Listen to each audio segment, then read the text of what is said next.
बताइए, अब आज शायद तीसरा दिन है क्लास का, है ना?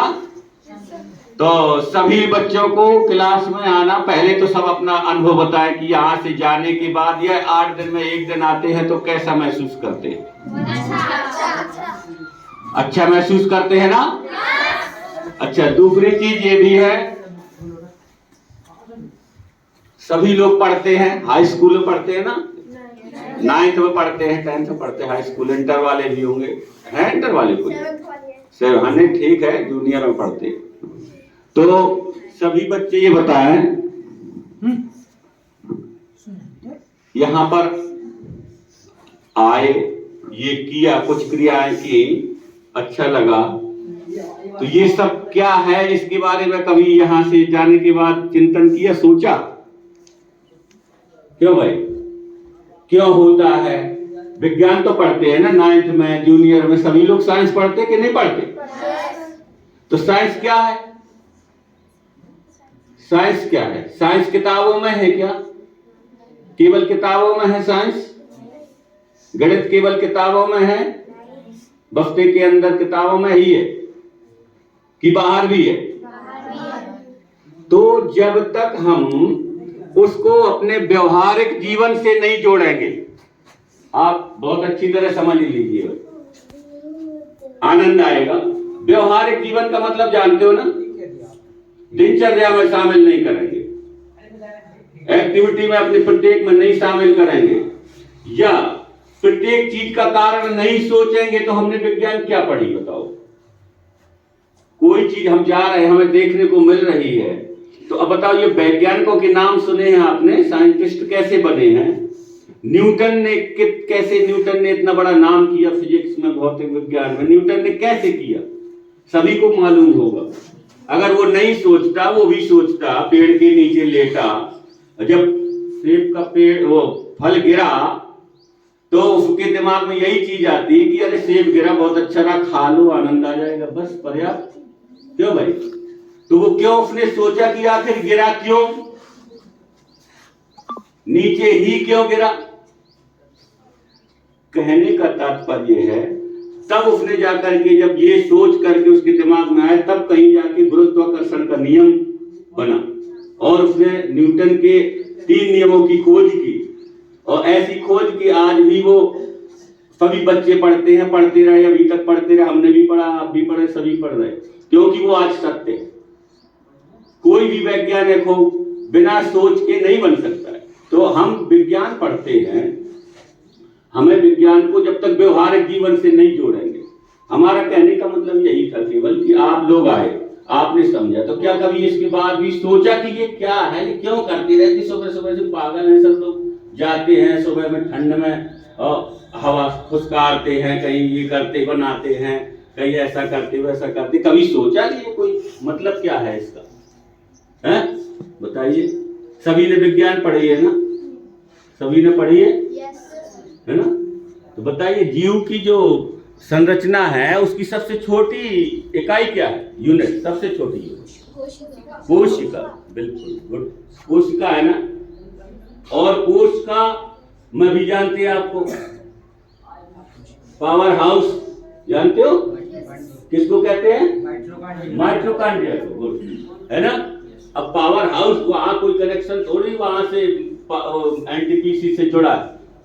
पावर हाउस का मतलब प्राणवायु, ऑक्सीजन, वहां पर ऑक्सीजन का ही कोशिकाएं क्षण में अपने शरीर में कितनी लाखों कोशिकाएं, करोड़ों कोशिकाएं बनती हैं और नष्ट होती रहती है, और वो सब ब्लड सर्कुलेशन से होता है। ये सब पढ़ा होगा कुल मिलाकर, ज्यादा गहराई पर नहीं जाएंगे। कुल मिलाकर के ये कहने का है कि जो मेन चीज है वो ऑक्सीजन, उसी को हम प्राणवायु कहते हैं ना। अब प्राणवायु हमको मिली, सब लोग जानते हैं, वैसे भी सुना होगा कि सबकी जिंदगी है, भगवान ने जिंदगी दी, श्वासें दी, सांस दी, तो सांस दी है तो उसका भी तो कोई निश्चित दिया होगा ना। जैसे मान लो आपने रिचार्ज कराया, 49 वाला कराया या मतलब 99 वाला कराया, तो आपको पता है कि 1.5 GB मिला है, हमें कितने दिन में चलाना है, कैसे खर्च करना, आपको पता है कि नहीं? और अगर आपने सोचा कि अरे मिल तो गया 1.5 GB का है, तो सुबह से 3 घंटे में का डाटा सब साफ है कि नहीं? तो उसी तरीके से हमको जो ये श्वास है, हमारे जो मेन की प्राण वायु है, उसको व्यवस्थित करने का तरीका है योग। समझ रहे कि हमारी जो जेब खा, जैसे मम्मी पापा ने अगर तुम्हें 100-200 रुपए दे दिए, इकट्ठे डाल लिए तुमने, ना उसको गिना ना उसको व्यवस्थित किया, ऐसे डाल दिए।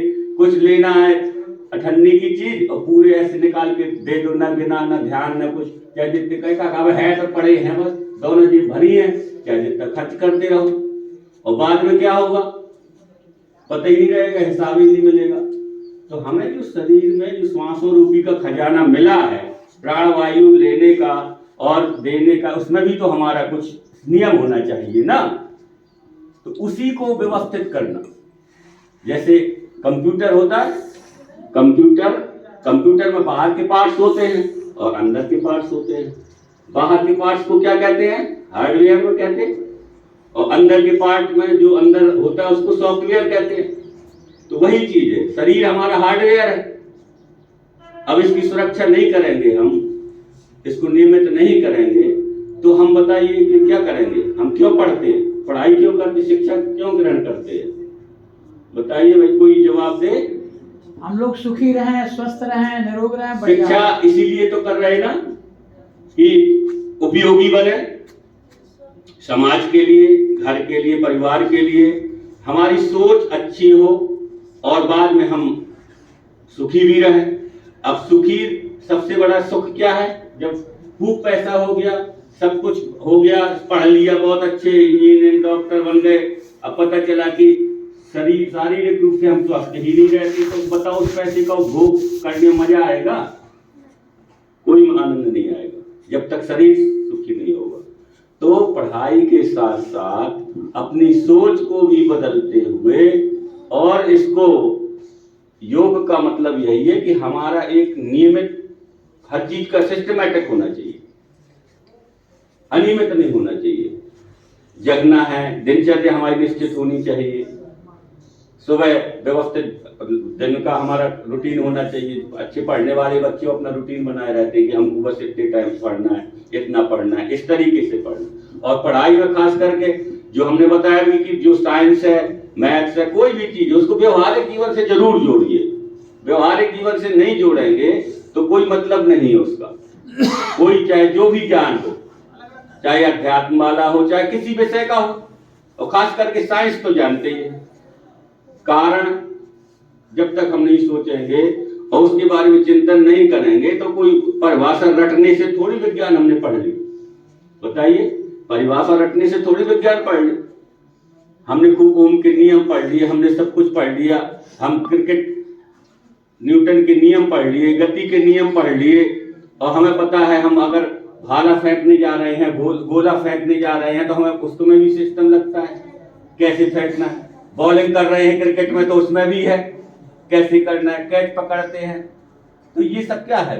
हर चीज, हर जगह विज्ञान है कि नहीं?